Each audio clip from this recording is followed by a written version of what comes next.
Day 26 of the partial government shutdown comes to a close. There is still no end in sight for 800,000 federal workers, that is, who are still not getting an answer on when they might be paid again. This has sparked some protests nationwide, as well as multiple lawsuits against the federal government. A local law firm is the latest to file, representing 2 federal employees in a collective action lawsuit over unpaid wages.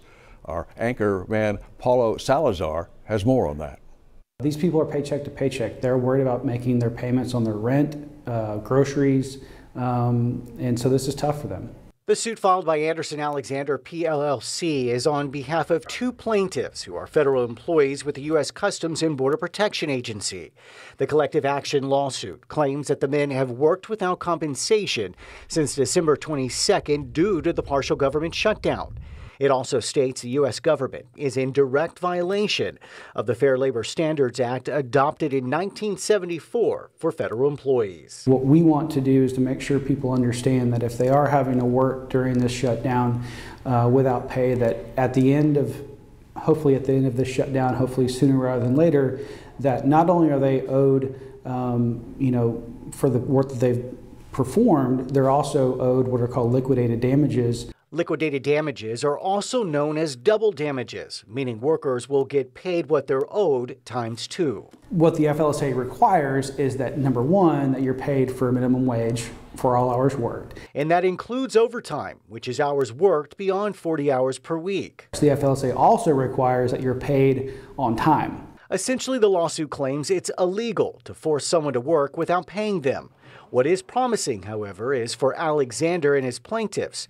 In 2013, during the last government shutdown, Judge Campbell Smith ruled in favor of a case identical to the one they filed. Smith still presides over cases in Washington, D.C., and is set to oversee this case as well, something the firm and its clients are hopeful of. Paulo Salazar reporting for Chris 6 News. Now, Congress passed legislation on Friday ensuring that furloughed workers will receive back pay once the government reopens, and the president signed that legislation today. Well, the Flower Bluff Independent School District is also stepping up to help out families affected by the shutdown. That's because some of its students have parents who are federal employees.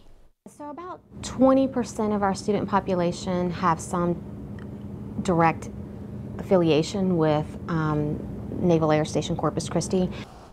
The district says it can supply clothing and school supplies. It can also provide some employment opportunities like substitute teaching for parents who are looking to make some extra money. Parents can also sign their students up for free or reduced lunch programs. We are a close-knit community over here. We love our Hornets. We always come together in times of need. So if you're interested in applying for the free or reduced lunch program or becoming a substitute teacher, we have all that information posted for you on christv.com. And some financial assistance is also on the way for U.S. Coast Guard personnel who aren't getting paid. USAA has donated $15 million to Coast Guard Mutual Assistance. Now, that's a charitable organization that provides financial aid to Coast Guard officers and employees. It will distribute that money to those who need it through the Red Cross. USAA will also provide interest-free loans to those folks. Coast Guard is the only branch of the military affected by the shutdown because it falls under the Department of Homeland Security. Well, House Speaker Nancy Pelosi